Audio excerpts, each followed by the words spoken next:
मध्य भारत में स्थित छत्तीसगढ़ भौगोलिक परिदृश्य और सांस्कृतिक विविधता दोनों में समृद्ध है। छत्तीसगढ़ में अधिकतर लोगों की जीविका प्राकृतिक संसाधनों पर निर्भर है। इसकी उपजाऊ भूमि, जंगल और जल संसाधन हमेशा से लोगों को मंत्रमुग्ध करते रहे हैं। लेकिन मौसम की मार, नष्ट होते जंगल, पानी के बहाव से होने वाले मिट्टी के कटाव से ये संसाधन या तो खराब होते जा रहे हैं या फिर पूरी तरह से उपयोग नहीं हो पाते। बिगड़ते संसाधनों का सबसे अधिक प्रभाव गरीब लोगों पर पड़ता है। बुनियादी ढांचे कमजोर होते जाते हैं और गरीबी को बढ़ाते हैं। पिछले दशक में अपर्याप्त प्रबंधन व स्थायी आजीविका की कमी के कारण बड़ी संख्या में ग्रामीण लोग हर साल पलायन के लिए विवश होते रहे हैं। इस समस्या को बड़े पैमाने पर हल करने के लिए हाई इम्पैक्ट मेगा वाटरशेड परियोजना का संकल्प किया गया। वाटरशेड यानी जल विभाजन प्राकृतिक संसाधनों के प्रबंधन पर आधारित गरीबी निवारण का एक दीर्घकालिक समाधान है। मेगा वाटरशेड परियोजना छत्तीसगढ़ सरकार, Bharat rural livelihood foundation, axis bank foundation और फोर्ड फाउंडेशन की एक संयुक्त पहल है, जिसे छत्तीसगढ़ के 26 प्रखंडों में 13 समाज सेवी संस्थाओं द्वारा क्रियान्वित किया गया है। यह परियोजना जल, जंगल और जमीन के सार्थक सुधार और प्रबंधन पर आधारित है और स्थायी आधार पर 1 लाख से ज्यादा छोटे और सीमांत किसान परिवारों की आय बढ़ाने के लिए अग्रसर है। High impact mega watershed project conceive हुआ था अक्टूबर 2018 में और एग्रीमेंट भी अक्टूबर में ही साइन किए थे और लॉन्चिंग इस प्रोजेक्ट का जो है ना 2019 फरवरी में हुआ था। ये ब्लॉक सिलेक्शन में 4 मुख्य बिंदु थे। एक तो ये ब्लॉक जो है ना नॉन CFT ब्लॉक होना चाहिए, दूसरा इरिगेशन डिप्राइव्ड ब्लॉक होना चाहिए और सबसे मुख्य कारण था कि इसमें बिंदु कि ये जो है ना मिसर वाटर कंजर्वेशन ब्लॉक इसी में से होना चाहिए। चौथा, उस ब्लॉक में जो SECC के हिसाब से डिप्राइव्ड फैमिली सबसे ज़्यादा। जबकि संस्थाएं काम करती हैं तो अपने स्तर पे अपने क्षेत्र में बहुत अच्छा काम करती हैं, लेकिन बहुत बार स्केल जो है वो एक इशू बन के रह जाता है। दूसरी तरफ अगर हम राज्य सरकार को देखें तो उनका अधिकांश पैसा जो है वो काम करने पे, ज़मीन पे सरकारी स्कीमों को लागू करने पे जाता है और वो बड़े स्केल पे काम करते हैं। लेकिन वहाँ पे अगर हम काम देखें तो क्वालिटी का, गुणवत्ता का एक इशू हमेशा आता है और साथ साथ लोग उसके साथ जुड़ें, ये भी ज़रूरी नहीं है। तो जब हम दोनों को साथ लेके आते हैं तो ये दोनों समस्याओं का एक जगह पे हल मिल जाता है। Effectiveness of system change, it's its ability to replicate itself, right? तो हमने उसके लिए एक चीज करी थी कि एक इंटेंसिव अप्रोच था और एक नॉन इंटेंसिव अप्रोच था। तो इंटेंसिव अप्रोच में एंड टू एंड तक काम प्रोजेक्ट के अंदर हो रहा था, सुपरविजन के अंदर हो रहा था। नॉन इंटेंसिव में ये था कि इस प्रकार का मॉडल देख के क्या जो लोकल स्टेक होल्डर्स हैं वो ये कर पाते हैं कि नहीं, दैट अगर ये कर पाते हैं is then we can say कि सिस्टम चेंज हुआ है। हमारे गांव में ना पहले पानी के बहुत कमी रही से पहले मतलब आजीविका का साधन नहीं था, तो सब दीदी भैया लोग यहाँ से बाहर काम करने जाते थे, रायपुर, धमतरी, पूरा दाल चावल लेके 2 महीना 3 महीना तक। अब जब से या रोजगार गारंटी में डबरी बनना शुरू है, यही काम मिल जाता है उनको, बाहर जाने की ज़रूरत ही नहीं पड़ती। लाइन से डबरी हो गए तो डबरी के पानी नीचे सीपेज दी, तो सीपेज के माध्यम से पूरा नीचे में फसल भी अच्छा हुई और फसल होने के साथ साथ वहाँ चना, बटरा, दलहन भी अच्छा से हुई। गांव में सरकारी तालाब 1-2 ठन रही से तो तालाब से पानी भी गाय बैल मतलब पीला मुश्किल हो, तो अभी ना डबरी हुई जगह जगह तो गाय बैल मतलब भी पानी पिए बस सुविधा होगी इससे।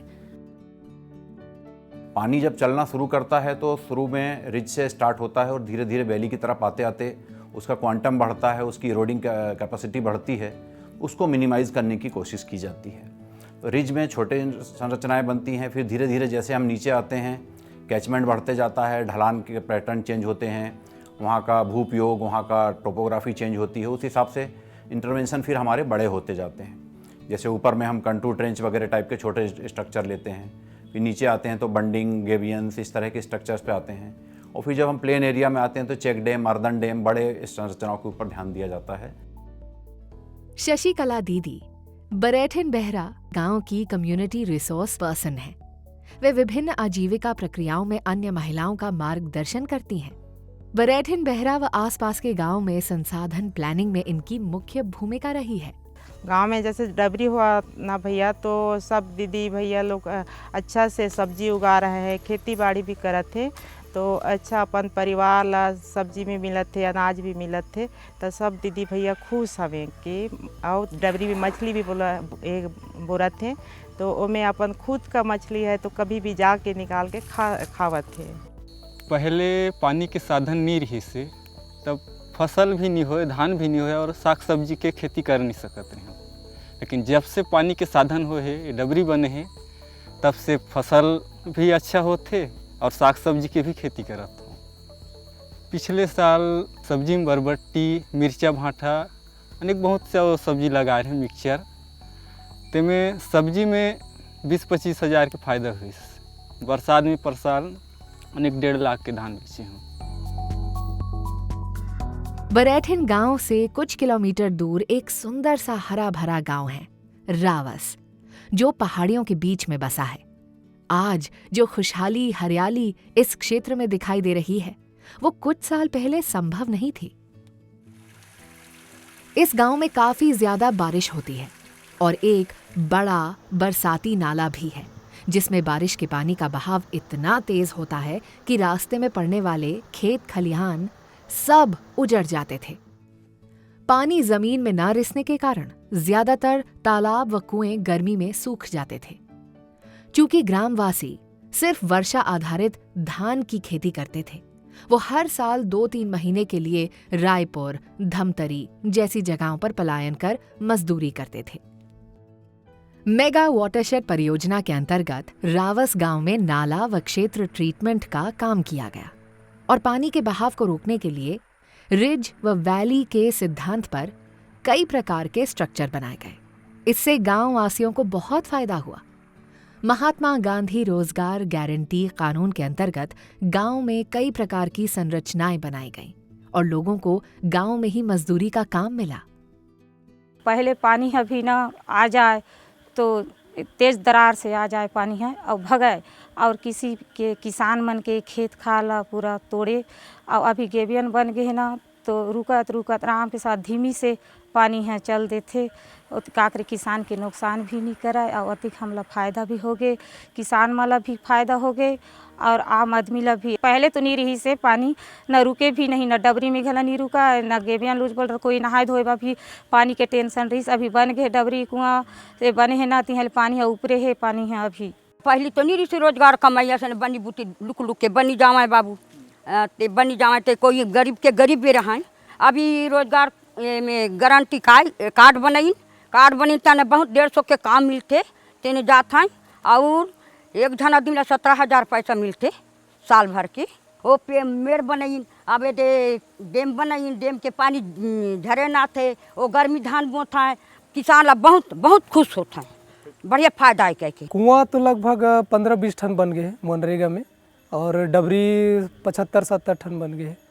और फिर ये गेबियन जितना भी धारी ज़मीन में है जहाँ से पानी स्पीड आती रही है, लूज बोडल बन गए हैं, गेबियन बन गए हैं और लगभग 50-एक टन बन गए हैं। लूज बोल्डर गेबियन मिला के छोटे छोटे नाला मन ले गला व्यवस्था करेंगे है, तो पानी यहाँ अच्छा से अभी कम स्पीड में आते तो ओकर से हमार खेती मन गला ठीक तरीक़ा से हुआ था। गांव लेवल पे तो वही अपन जतिक भी मतलब जेकर खेत में और पानी स्पीड से आत रही, बहुत जन के खेत टूटत रही है, वो फायदा नज़र आते। मतलब अभी नहीं टूटत है, सब जन अपन खेती ला बढ़िया तरीक़ा से करत हैं। और जतिक भी डबरी बने हैं ओकर से पूरा गांव ला एक पानी के इस तरह बढ़िया ऊपर आगे पर्याप्त पानी मिल जाते, दिक्कत नहीं हो गर्मी में भी। तो ये जो नरवा प्रोग्राम है छत्तीसगढ़ का, ये बहुत सक्सेसफुल हुआ और इसमें BRLF की बड़ी भूमिका रही है। BRLF ने बहुत सारे CSOs के साथ मिलके जिस तरह से गाँव में साइंटिफिक प्लानिंग के साथ छोटे छोटे स्ट्रक्चर्स को प्लेस किया है, फ्रैक्चर्ड जोन के बाद किया है, ताकि पानी अंदर उतर सके और भूमिगत जल में ठीक से पानी आ सके। ये सारी चीज़ें बहुत अच्छी हुई हैं और इसका प्रभाव देखने को भी मिल रहा है। लास्ट टाइम में 64 नर्वा का हम लोग चयन किए थे। उसमें पहले क्या होता था कि मात्र फॉरेस्ट वाले लोग ही नर्वा का ट्रीटमेंट करते थे। अभी हम लोग फॉरेस्ट के साथ साथ में रेवेन्यू जो, क्योंकि नाला जनरली क्या होता है फॉरेस्ट और रेवेन्यू लैंड दोनों में होता है, तो हमने उसका पूरा DPR बनाया और पूरा रिच टू वैली कॉन्सेप्ट से उसका पूरा नाले का DPR बनाने के बाद सारे स्ट्रक्चर्स हमने बनाए और उस नाले में आपका काम भी लगभग 70 से 80% हमारे ज़िले में काम हो चुका है।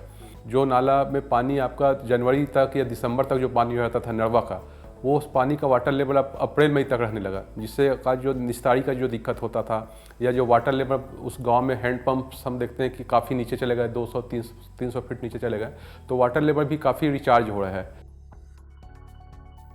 रावस गांव का ये सफल उदाहरण देखकर मेगा वाटरशेड प्रोजेक्ट काफी आसान प्रतीत होता है, लेकिन इसके पीछे कई प्रकार की चुनौतियां थीं, जैसे समुदाय को संगठित करना, गांव के संपूर्ण विकास में लोगों की भागीदारी सुनिश्चित करवाना तथा सरकारी योजनाओं एवं विभागों के साथ समन्वय स्थापित करना।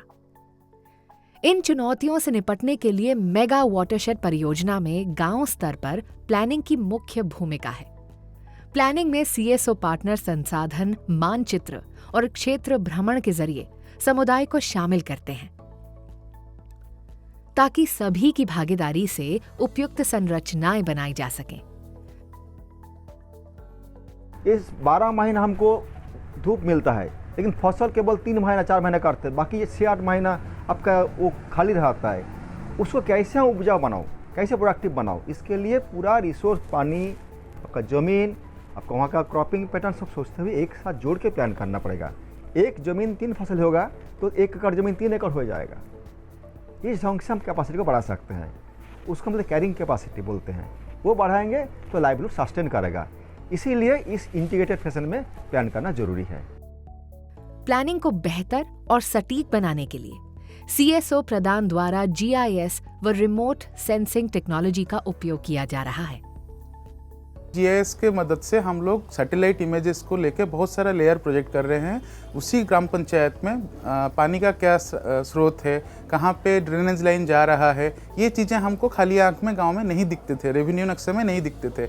तो वो रेवेन्यू नक्शा को हम लोग डिजिटलाइज कर रहे हैं। जो प्लानिंग प्रोसेस है वो ज़्यादा साइंटिफिक हो रहा है और प्रॉपरली मैपिंग हो पा रहा है और हम इस चीज़ को अच्छे से कर पा रहे हैं। हाई इम्पैक्ट मेगा वाटरशेड परियोजना में रिज टू वैली के सिद्धांत पर प्राकृतिक संसाधनों का संरक्षण इस तरह किया जाता है कि लोगों की जीविका में सुधार आए। कुछ इस तरह लघु परियोजनाएं लागू की गई हैं कि गांव में फसलों की उपज बढ़े और रोजगार के अवसर पैदा हों, जैसे पानी के बहाव को रोकने के लिए विभिन्न प्रकार के स्ट्रक्चर बनाना, जैसे loose boulder check dam, gabion, gully plug इत्यादि। जैसे ढलान वाले पैच में स्टैगर्ड ट्रेंच के जरिए बारिश के पानी को रोकना और पेड़ों के लिए नमी उत्पन्न करना। बेकार पड़ी पथरीली जमीन में छायादार वृक्ष या फलदार बागीचा लगाना। डबरी, तालाब या फिर सीपेज टैंक निर्माण से जल संचयन करना और खरीफ या रबी में सिंचाई द्वारा अतिरिक्त फसल पैदा करना। ट्रेनिंग और कन्वर्जेंस के माध्यम से अति गरीब परिवारों की आजीविका को बढ़ाना। स्टार्टिंग करने से पहले हम लोग लेआउट करते हैं, मतलब पूरा फुल साइज है 32 बाई 32 का।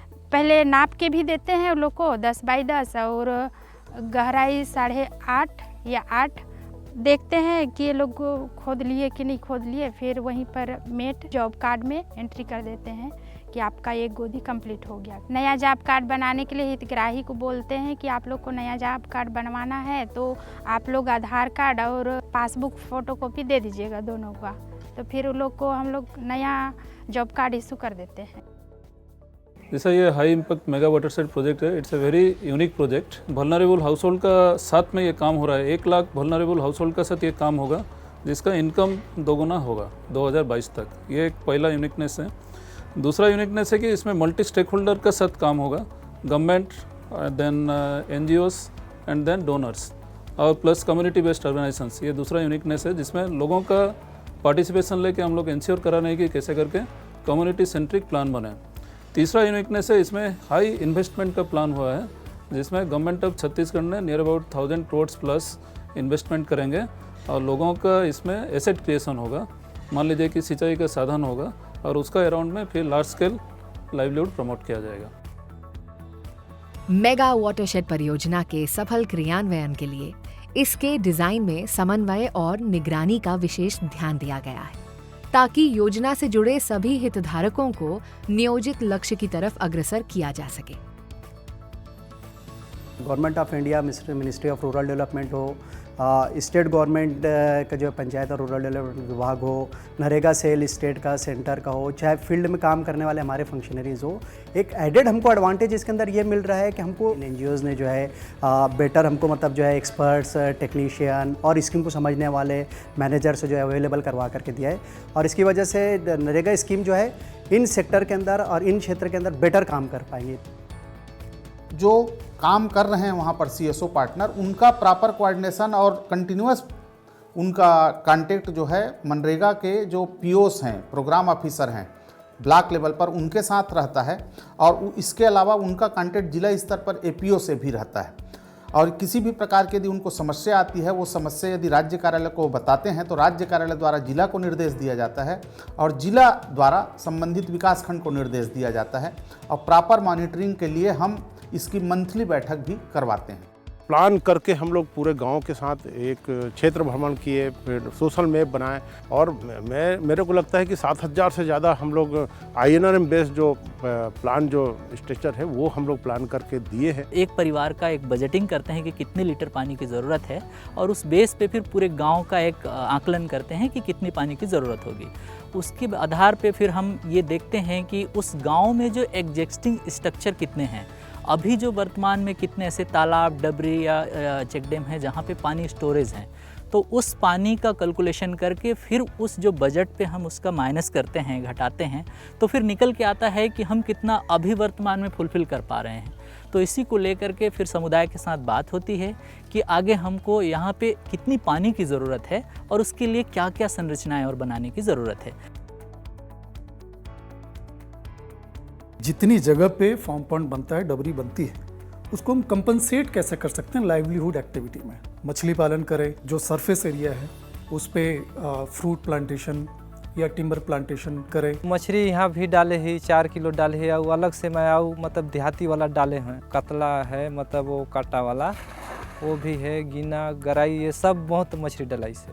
तो अभी यहू लहाने मतलब गर्मी सीजन आई ना, और बाद मैं सोचता हूँ कि ले जाऊँ बेचे बड़ी मतलब बाढ़ जाही तो खाए से अभी थोड़ा सा बढ़िया लगे, खुद कमा थी तो अभी खाती तो बढ़िया से लगे। लेकिन मोटा हिसाब मतलब 1 लाख तक मतलब लगत है कि होगी से है।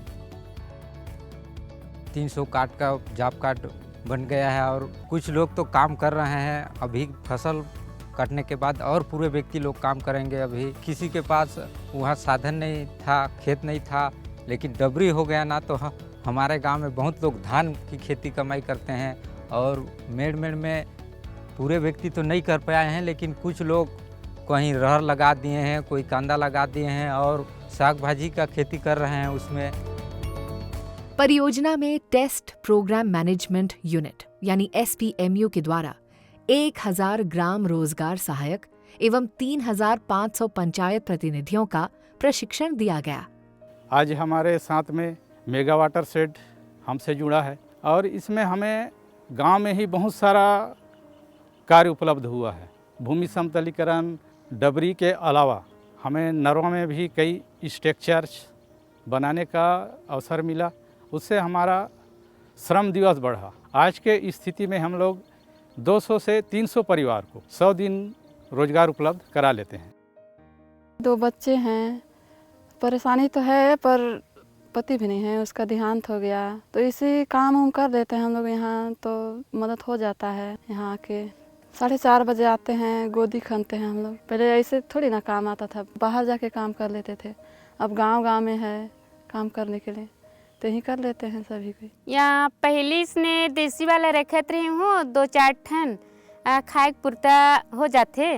और अभी जैसे कड़कनाथ या बनराजा या 40-50 ठन रख लेता हूँ, तो इसे 4-5 हज़ार बेच लेता हूँ। महीना में भैया इसे 4-5 हज़ार हो जाते हैं। मचान बनाए से फायदा हो, इसे में अभी भी हम लगाते हैं तब फरमान हाँ का कहते कीड़ा लग जाती है, फरमान सही नहीं आए नीचे में लगाए में मचान में है तो हम आसानी से देख सकते हैं कि करेला के साइज कैसन है, कितने टोड़े के लाइके कीड़ा लगा थे, ला सब देख के हम हाँ। और नीचे जो जगह बस थे मचान की खाली जगह है उनमें हम पाला है, मुरई है, लोहड़ी भाजी है, भिंडी है, सब लगाए हैं। डोर टू डोर ये लोग सर्वे करते हैं, सबके साथ मिलते हैं और जो शासकीय योजनाओं से जो लाभ इनको मिल सकते हैं उनके बारे में बहुत अच्छे से बताते हैं। तो हमारे जनपद पंचायत के अंतर्गत 37 ग्राम पंचायत में इनके द्वारा काम किया जा रहा है। जैसे हितग्राही मूलक कार्य है, डबरी निर्माण, कुआं का निर्माण है और पशु सेट निर्माण, तो लोग उसमें खुद से अपना असेट्स में काम भी कर रहे हैं और उनका डबरी कुआं सब निर्माण हो रहा है और उनको रोजगार भी मिल रहा है उससे। और साथ ही जो कन्वर्जेंस के माध्यम से जो उनको लाभ मिल रहा है, जैसे क्रेडा से सोलर पंप का है, कृषि विभाग से डीजल पंप का है, शासन की योजनाएं हैं, सामाजिक संस्थान के माध्यम से आसानी से उनके तक पहुंच रहा है और इसका लाभ ले रहे हैं। मेगा वाटरशेड प्रोजेक्ट एक ऐसा साझा प्रयास है जहां छोटे और सीमांत किसान अपने संसाधन का बेहतर प्रबंधन करते हुए अपनी आजीविका को सुदृढ़ कर रहे हैं। इस परियोजना से लाखों परिवारों के जीवन में खुशहाली आई है। परियोजना से मिलने वाले प्रमाण ये सिद्ध करते हैं कि थोड़े से निवेश और प्रोत्साहन से भारत का हर गांव अपने बुनियादी ढांचे मजबूत कर सकता है, अपनी किस्मत बदल सकता है और आत्मनिर्भर बन सकता है।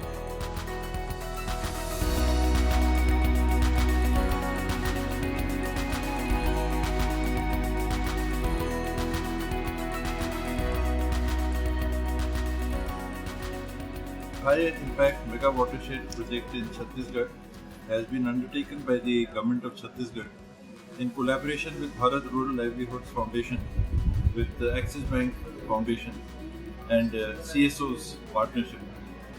We have seen their work and this should be a model for the rest of Chhattisgarh. I wish them all the very best for the efforts they have undertaken and for the way forward.